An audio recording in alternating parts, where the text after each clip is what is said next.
Right, so hello and welcome back to Books and Things, and today I'm going to be talking about historical fiction that may or may not have supernatural elements.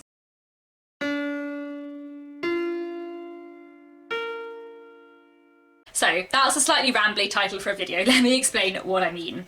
One thing I really enjoy in fiction in general is a historical novel that seems like it might have a supernatural element, but you're not sure until quite far way through the book whether or not it actually does. What I especially love is where there is a novel which seems to have a supernatural element, and then near the end there is a rational explanation for it all. But I also sometimes just really like it where a historical fiction novel has a bit of supernatural stuff going on.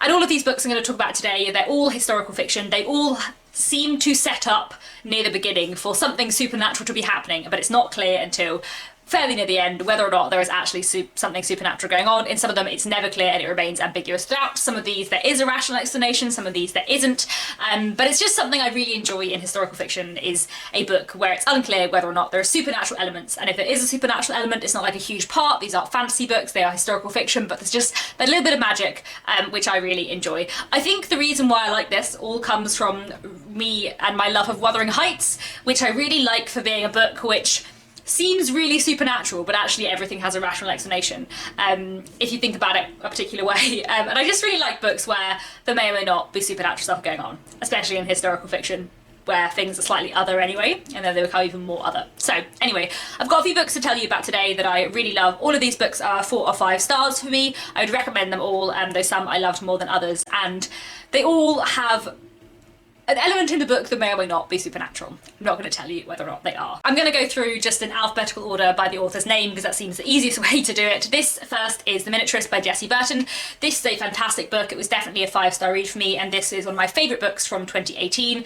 This follows a young woman called Petronella. She marries a man she doesn't know very well, moves into his house in Amsterdam. So she moves in with her husband and his sister and their 2 servants. And her husband does not seem very interested in her. She can't quite understand why he has chosen to marry her, but he gives her as a wedding present this giant doll's house, effectively, this giant model house, and she starts receiving figures to go in the house which seem to potentially tell the future or to know stuff about the house that she doesn't understand how this miniaturist who's making the figures can know. This kind of thing about the miniaturist and that kind of possibly supernatural element is not the most important thing in this book at all, but it is a nice element, and I do think it adds quite an interesting dimension to this. And there's a lot of other things going on in this book as well. It looks really interestingly at kind of social and cultural issues in 17th century Amsterdam. It's a fantastic read, really gripping, very twisty and turny, really fantastically looks at like family and friendship, and just, yeah, I like that it's one of those books that may or may not be supernatural. Next, I want to mention The Luminaries by Eleanor Catton. This was one of my favourite books of 2017, I believe, and this is a 5-star read for me. It's a novel that I really, really love. It's a chunker, but it's worth it because it's really fantastic, and it tells a story of a man called Walter Moody who crosses the sea to New Zealand in the late 19th century. On the ship, on the way, he sees something that he can't rationally explain, and when he gets there he stumbles upon 12 people talking about a series of kind of unsolved crimes in the area and various things that cannot be explained. And so there are quite a few things in this book going on where it's kind of unclear whether or not there's a rational explanation or there is something supernatural going on. There's also the use of like stars and constellations in here, and it's kind of not clear whether certain things are being like fueled by the stars.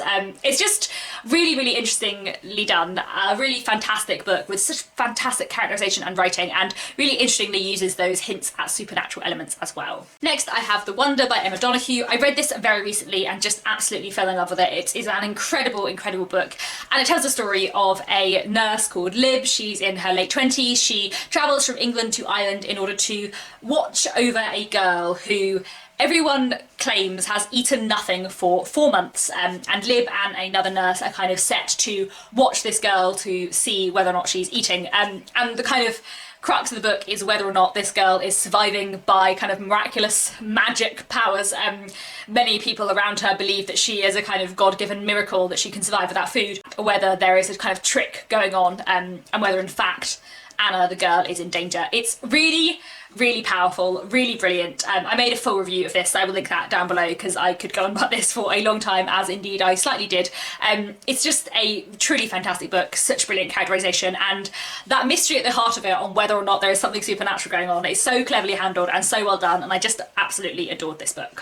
Realised I forgot to say this is set in Victorian Ireland. Next we have The Mermaid and Mrs. Hancock by Imogen Hermes Gower. This is a really fantastic historical fiction book that again I read quite recently. This was a 4-star read rather than a 5-star read, but I will get onto that in a second. This is set in Georgian London. This follows a merchant called Mr. Hancock whose agent sells his ship in order to buy a mermaid. But this mermaid is not what you would imagine from a mermaid. It is a ugly, dead creature of some variety. But Mr. Hancock displays this strange creature, and the displaying of this strange creature kind of changes his life and also brings him into contact with a woman called Angelica Neal, who is the other main character in this book. I really enjoy this book a lot. The writing is fantastic, it's really rich and really wonderful.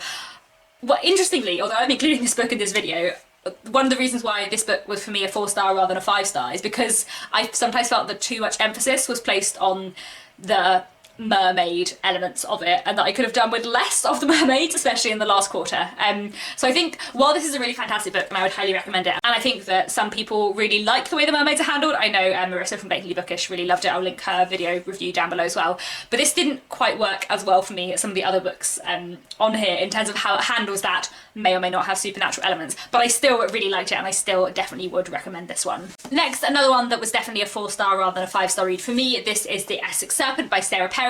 This follows a woman in late Victorian Britain. She has recently been widowed and finds herself suddenly much freer than she ever has been before, and she goes from London to Essex to follow rumours of this mythical Essex serpent which has been sighted, because she's interested in kind of natural history basically. And while there she meets a vicar who she forms a bond with, and everything kind of goes on from there. There are a lot of things I loved about this book. The writing is brilliant and it was really engaging. I had slightly mixed feelings on it. I did a review video at the time actually, which I will link down below, because I didn't quite love the dynamic between Cora and William the vicar. And I also am not sure I completely loved the way the supernatural, or possibly not supernatural, elements was handled. I won't go into too much of that here because like I spoke about this more at the time. It is a really engaging book. I did like it a lot. I would highly recommend it, but I don't think I loved it quite as much as some other people. But it is really interesting to look at, like, and try and work out for me why this and why The Mermaid and Mrs. Hancock were not quite as effective as some of these other books in terms of their possible or possible not supernatural elements. Next, I want to mention The Watchmaker of Filigree Street by Natasha Pulley. I don't have my edition here to show you because Nick borrowed it because I told him that he ought to read it because it's fantastic. The Watchmaker of Filigree Street was my favourite novel of 2018 and will be one of my favourite novels of all time. It is absolutely incredible. The Watchmaker of Filigree Street is set in Victorian London. It follows a young man called Nathaniel. He's a clerk. He lives a fairly boring, ordinary life until one day he gets home and finds a pocket watch on his pillow, and he has no idea who's left it there and why. And in order to kind of solve this mystery, he tracks down the man who made this pocket watch, who is a Japanese man living in London called Keita Mori. And a kind of connection begins between them, but Mori knows some things that he shouldn't know, and it's never quite clear how he knows them, and something somewhat mysterious seems to be going on, and everything goes on from there. It's brilliant, it's engaging, it's so clever, it's wonderfully written, it's really smart and moving and powerful, and the like possibility of supernatural elements was handled so well, and I loved it a lot. It was fantastic. Next, I just want to mention Everything by Diane Setterfield. This is The 13th Tale, Once Upon a River, and Bellman and Black. All of her books have a kind of feeling of the supernatural. Some are more supernatural than others.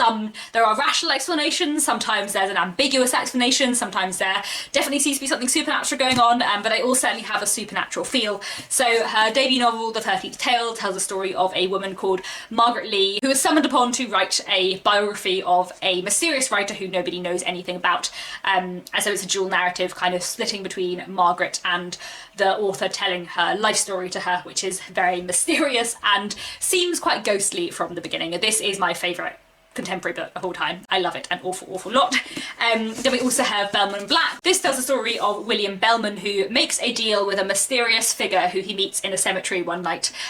There's lots of mysterious things going on in here which may or may not be supernatural. And then we also have Once Upon a River, her most recent book, which follows what happens when one evening in a pub on the Thames a man crashes into an inn. He is severely injured and he's carrying in his arms a dead girl, except that a few minutes later the girl opens her eyes and breathes and seems not to be dead after all. So there's lots of mysterious things going on in here as well. I won't talk too much about these three because I recently did an author spotlight on Diane Setterfield, which I'll link down below, but I love her books a lot, and one of the things I really love about her books is that kind of supernatural feeling, whether or not there may actually be supernatural things going on. I should have said the 13th tale is set like across the 20th century, but mostly in sort of the early 20th century, and these two are both set in the Victorian period. And finally I have Affinity by Sarah Waters, another one set in the Victorian period. Can you spot a theme here? The vast majority of these are 19th century, but then I do love the 19th century.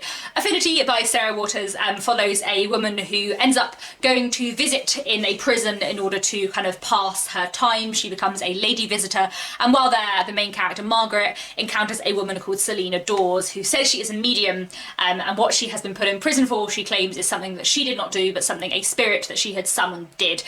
And we go through the book as the kind of connection between the two main characters grows, and learning more and more about them, and whether or not something supernatural and mysterious is going on. It's really, really fantastic, and a novel I would highly, highly recommend. So those are some historical novels which may or may not have supernatural elements. I really enjoyed all of these, as I said, even though there are some that I liked more than others. I would highly recommend all of these though. And as I said, historical fiction that may or may not have supernatural elements is something I really, really love. So if any of you can recommend me any other historical fiction books that have like a minor, possibly supernatural, possibly not supernatural element going on, where you're not clear for a while if it's supernatural, that is quite specific, but that would be fantastic. So do let me know down in the comments if you have any suggestions for me. And I think that's all. Thank you so much for watching. Do let me know if you've read any of these books and what you thought of them, and I'll be back very soon with another bookish video.